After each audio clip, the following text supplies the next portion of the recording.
Hello students, our today's topic is transformer. As the name says, transformer. यदि इस topic को इस word को यदि हम दो पार्ट में डिवाइड करते हैं, ट्रांस एंड फॉर्मर, तो ट्रांसफर का आप इसके पहले भी ट्रांसफर कई आप चीज देखते हैं कि जैसे कि ट्रांसफर, जैसे कि ट्रांसपोर्ट, जैसे कि ट्रांजैक्शन. ओके, तो ये जैसे ट्रांस का मतलब क्या है कि from one place to another place. Okay, यानी कि एक जगह से दूसरी जगह पे ट्रांसपोर्ट, यानी एक जगह से दूसरी जगह पे सामान ये करना. वैसे ही ट्रांसफॉर्मर का भी मतलब ये होता है to transfer the power, to transfer the energy from one place to another place. तो डेफिनेशन क्या बनेगा ट्रांसफॉर्मर का? मैं लिखता हूं यहां पे, transformer is device which transfer the power or energy from one port to another port. Okay, यानी कि एक पोर्ट पे अनदर पोर्ट को जब हम एनर्जी या पावर ट्रांसफर करना है तो तब हम ट्रांसफार्मर यूज करते हैं. ट्रांसफार्मर में जो इसका जो कंस्ट्रक्शन होता है, ओके, वो कंस्ट्रक्शन ऐसे होता है स्टूडेंट कि यहां पर एक कोर होता है और ये जो कोर होता है स्क्वायर टाइप जनरली कोर होता है. ओके, इसके प्राइमरी यहां एक वाइंडिंग दी जाती है इस पोर्ट पे, इसे कहेंगे हम प्राइमरी वाइंडिंग. और ये दूसरे पोर्ट पे भी वाइंडिंग दी जाती है और इस वाइंडिंग को कहते हैं हम सेकेंडरी वाइंडिंग. ओके, और ये जो बॉक्स टाइप दिखाई दे रहा है ये होता है कोर, और ये जो कोर होता है ये जनरली सॉफ्ट आयरन मटेरियल का होता है. ओके, अब हम देखेंगे, ये तो इसका हो गया कि ये कंस्ट्रक्शन हो गया, ये हो गया इसका कंस्ट्रक्शन. अभी हम देखेंगे इसका प्रिंसिपल. तो ट्रांसफार्मर का जो वर्किंग है ये बेस होता है म्यूचुअल इंडक्शन पे. म्यूचुअल इंडक्शन आपको याद होगा, इसके पहले के टॉपिक में हमने सेल्फ इंडक्टेंस क्या होता है और म्यूचुअल इंडक्टेंस क्या होता है ये हमने देखा था. यानी कि जब एक कॉइल के बगल में हम दूसरी कॉइल ऐसे रखते हैं तो हमने देखा था कि ये जो प्राइमरी जो कॉइल है, ओके, इसमें से जब करंट फ्लो होगा तो इसके कारण क्या होगा कि एक फ्लक्स तैयार होगी, मैग्नेटिक फ्लक्स तैयार होगी. जब वो फ्लक्स लिंक होगी दूसरे कॉइल के साथ में तो EMF will be induced in the secondary coil. और हमने देखा था कि हमने इसके आउटपुट में यहां पर एक गैलोमीटर लगाया था. ओके, और गैलोमीटर आपको करंट दिखा रहा था. तो जो प्राइमरी का जब करंट फ्लो होगा तो because of that primary current there will be production of magnetic flux, and ये वेरिंग मैग्नेटिक फ्लक्स जब लिंक हो जाएगी सेकेंडरी कॉइल को तो तब current will be induced in the secondary coil, and this way you can see the deflection of the galvanometer in the secondary coil.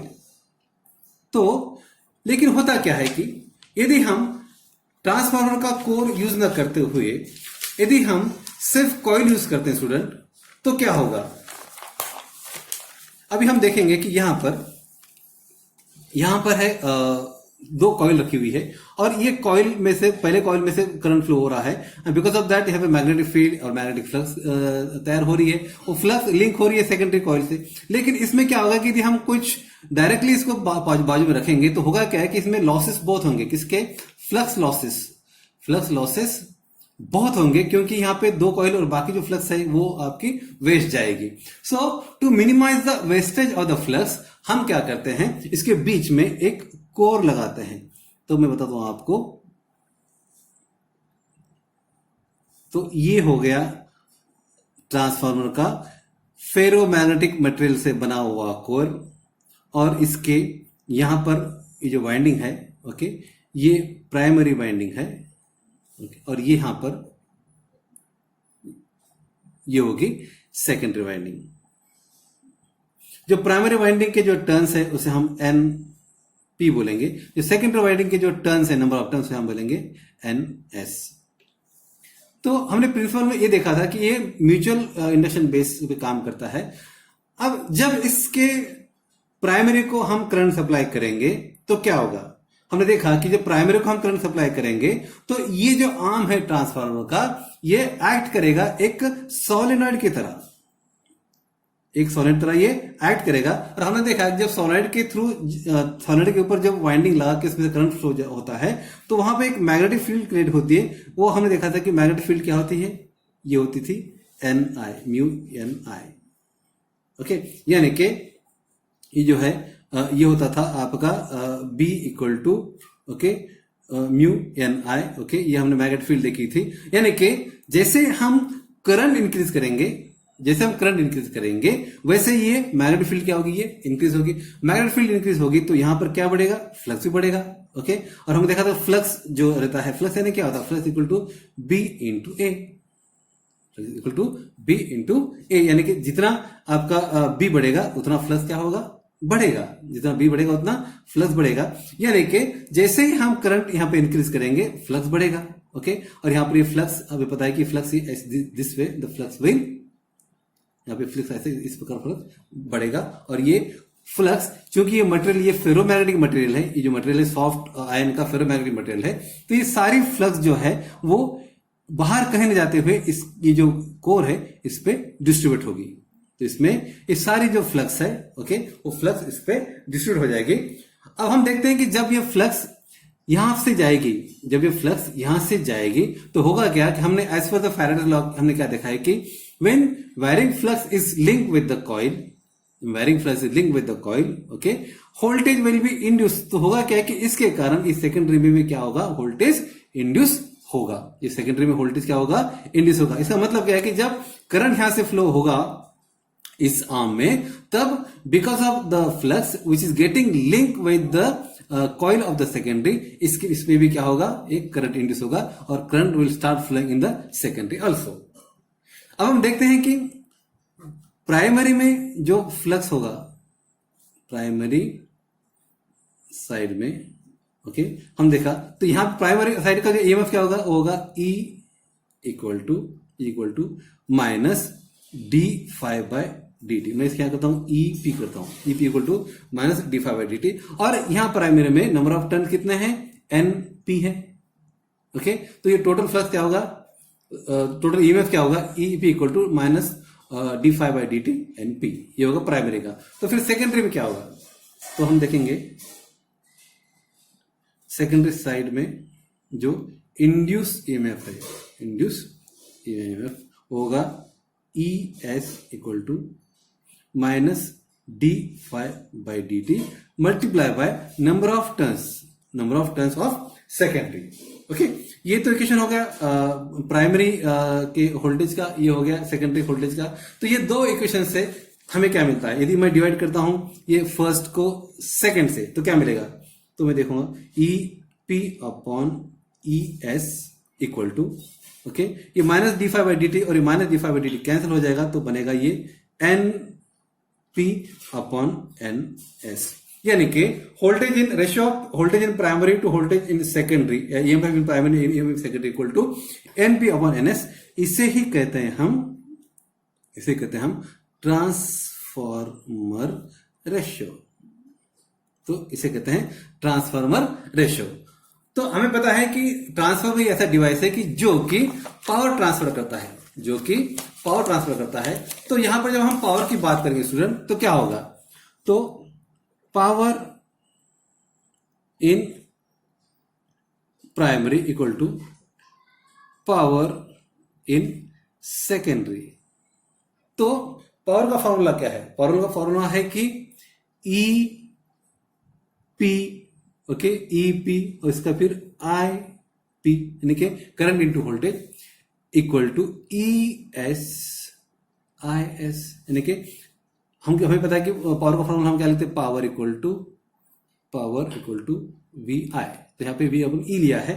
तो आप देखेंगे P EP IP equal to ES IS, यानी कि power in primary power in secondary. Okay, ऐसे कई transfer बनते हैं कि जिसमें प्राइमरी और जो सेकेंडरी है ओके वो इक्वल होते हैं, यानी कि 99% एफिशिएंसी जिसमें होते हैं। ये तो आइडियल केसेस है। अब इसे हम जब रीअरेंज करेंगे तो E P upon E S equal to I S upon I P, यानी कि EMF in primary upon EMF in secondary equal to current in secondary upon current in primary. यानी कि हम यहां देखते हैं कि E is inversely proportional to I, है ना। तो ये भी एक फॉर्मूला बनता है जिसमें न्यूमेरिकल बनते हैं। ओके, तो आज हमने देखा कि दो फॉर्मूले देखे। एक तो देखा हमने EP upon ES equal to NP upon NS equal to IS upon IP। Okay, और ये जो फॉर्मूला है इसमें न्यूमेरिकल बनते हैं, तो इसी कहते हैं हम ट्रांसफार्मर रेशियो। अब हम देखेंगे ट्रांसफार्मर के टाइप कौन कौन से होते हैं। यहां लिखता हूं मैं types of transformer, types of transformer. तो ट्रांसफार्मर के बेसिकली दो टाइप होते हैं। एक होता है कि step up transformer, step up transformer. Okay, step up transformer उसे कहते हैं कि स्टेप अप मतलब क्या, ये स्टेप ऐसे ऊपर जा रही है, इसका मतलब प्राइमरी वोल्टेज जो है ये लेस है। ओके, और ये सेकेंडरी वोल्टेज जो है ये हाई है। इसका मतलब प्राइमरी जो वोल्टेज है यानी कि E P is less than E S. Okay, यानी कि प्राइमरी वोल्टेज जो है वो कम है सेकेंडरी से। इसे कहते हैं हम स्टेप अप ट्रांसफार्मर, इसे कहते हैं हम स्टेप अप ट्रांसफार्मर। ओके, और जब प्राइमरी का जो वोल्टेज है वो सेकेंडरी से कम है, इसका मतलब स्टेप डाउन, यानी कि यहां मैं लिखता हूं primary voltage. Okay, EP is यहां पे सेकेंडरी वोल्टेज, सॉरी सेकेंडरी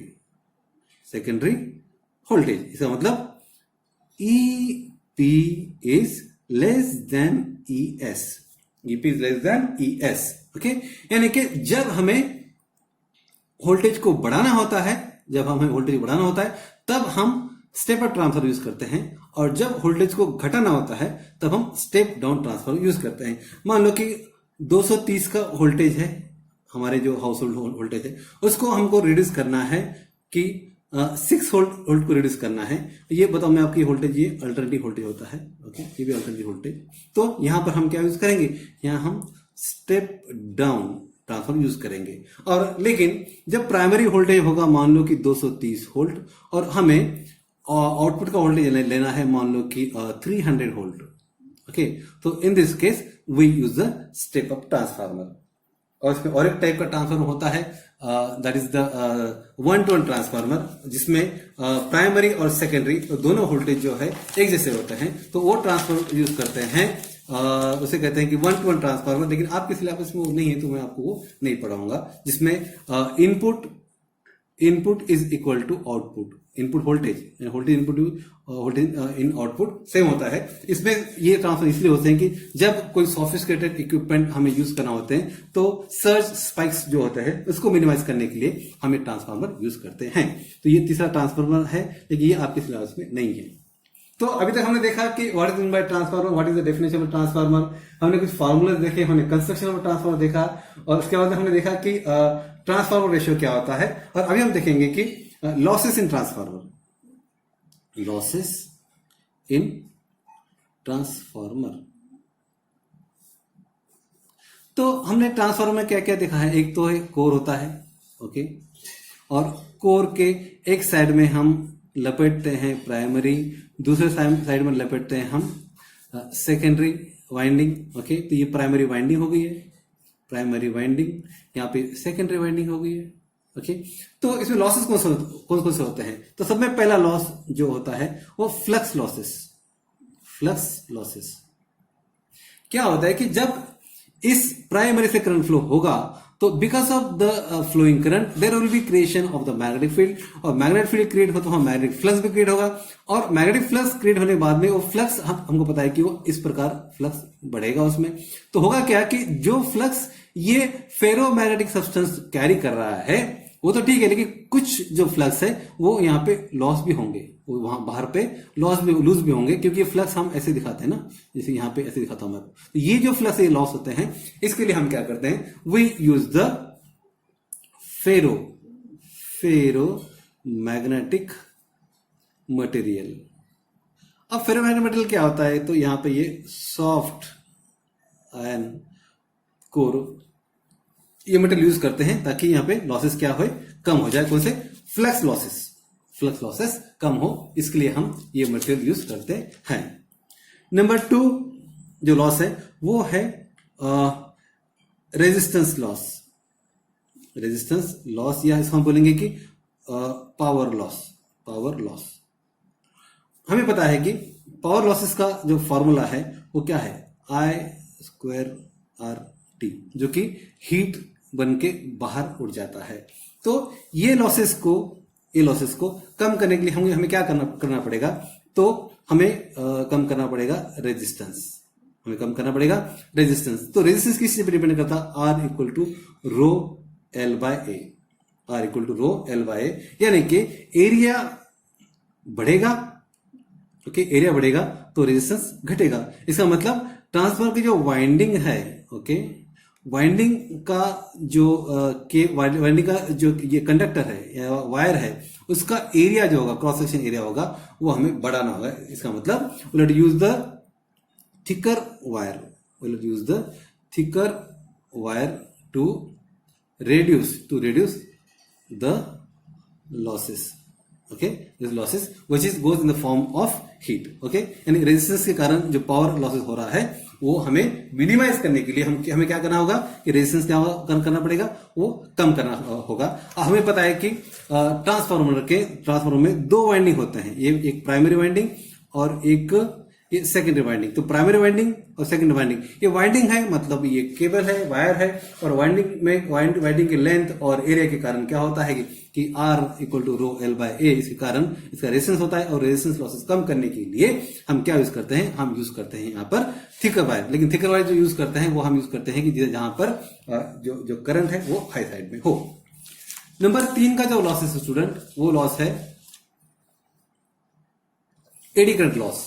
वो लॉस क्या है, कौन सा है, एडी करंट लॉस। तो यहां मैं बता दूं आपको AD current losses, AD current losses. Eddy current हमने देखा था, एडी करंट क्या होता है, एडी करंट जो होता है कि मैग्नेटिक फील्ड में जब कोई कंडक्टर हम प्लेस करते हैं तो वहां पर उस कंडक्टर में ऐसे सर्कल की तरह करंट फ्लो होता है, इलेक्ट्रॉन फ्लो होता है, और उसके कारण क्या होता है कि एक लॉस होता है। और वो लॉस मिनिमाइज करने के लिए हम क्या करते हैं कि तब हम ये जो ट्रांसफार्मर होता है, ये ट्रांसफार्मर का जो कोर है, ये कोर ऐसे सॉलिड न लेते हुए, अब ये कोर सॉलिड बन गया है, यहां पर देखेंगे आप ये सॉलिड कोर लग रहा है। तो ये कोर ऐसा न लेते हुए हम क्या करते हैं कि हम इस कोर को ऐसे प्लेट लगाते हैं, दिस वे, ऐसे प्लेट स्टैकिंग करके एक्चुअली ये कोर बनता है ऐसे, ये कोर बनेगा दिस वे। तो यहां पर लैमिनेटेड प्लेट्स लगाते हैं। अब ये तो सॉलिड कोर दिख रहा है, लेकिन हम यूज करेंगे इसको ऐसे यूज करेंगे ऐसे। तो ये स्टैकिंग कर किए हुए प्लेट्स यूज करते हैं। उसके कारण होगा क्या कि ये जो एडी करंट का जो सर्कल हो रहा है, ये सर्कल तैयार होगा ही नहीं इसके अंदर। एडी करंट तैयार होने के लिए क्या लगेगा, ऐसे गोल सर्कल बने होंगे। लेकिन होता क्या है कि यहां पर जब ये सर्कल बनेंगे तो ये बीच में प्लेट आ रही है, प्लेट ब्रेक हो रही है बीच में, तो सर्कल ब्रेक होने के कारण वो लॉस नहीं हुए। और जब एडी करंट होगा तो उसमें हमको पता है कि I²RT है ना, यानी कि करंट बढ़ेगा तो लॉस बढ़ेगा। तो लेकिन करंट ब्रेक होगा, यानी कि I जब कम होगा, इसका मतलब क्या होगा, लॉस ये कम हो जाएगा। So to minimise the eddy current losses हम यूज करते हैं प्लेट्स, स्टैकिंग करते हैं प्लेट की, और प्लेट की स्टैकिंग करके हम बनाते हैं ट्रांसफार्मर का कोर। और वो जो मटेरियल होता है वो भी फेरोमैग्नेटिक आयरन कोर के हम प्लेट यूज करते हैं। इसके बाद और एक लॉस होता है, और वो लॉस होता है हमारा हिस्टेरेसिस लॉसेस। हिस्टेरेसिस लॉस हमें पता है कि हिस्टेरेसिस कर्व कैसे होता है, हिस्टेरेसिस कर्व ऐसे होता है, एक फिश की तरह ये हिस्टेरिस कर्व होता है, और हमें देखा है कि जितना ये कर्व थिन होगा उतने लॉसेस कम होंगे। और ये लॉसेस मिनिमाइज करने के लिए वही बात है कि एक सॉलिड आयरन कोर की बजाय हम यूज करते हैं फेरो मैग्नेटिक मटेरियल, ओके, जो कि है सॉफ्ट आयरन कोर। ये मटेरियल यूज करके हम ये जो हिस्टेरिसिस जो कर्व होता है उसको हम शार्प यानी कि मिनिमाइज ऐसा कर लेते हैं और ये लॉस भी कम होता है। सो दिस स्टूडेंट, ये ट्रांसफॉर्म आपका जो टॉपिक था ये मैंने आज आपको बताया। I hope you understood today's topic. Next time next lecture, enough for today, thank you.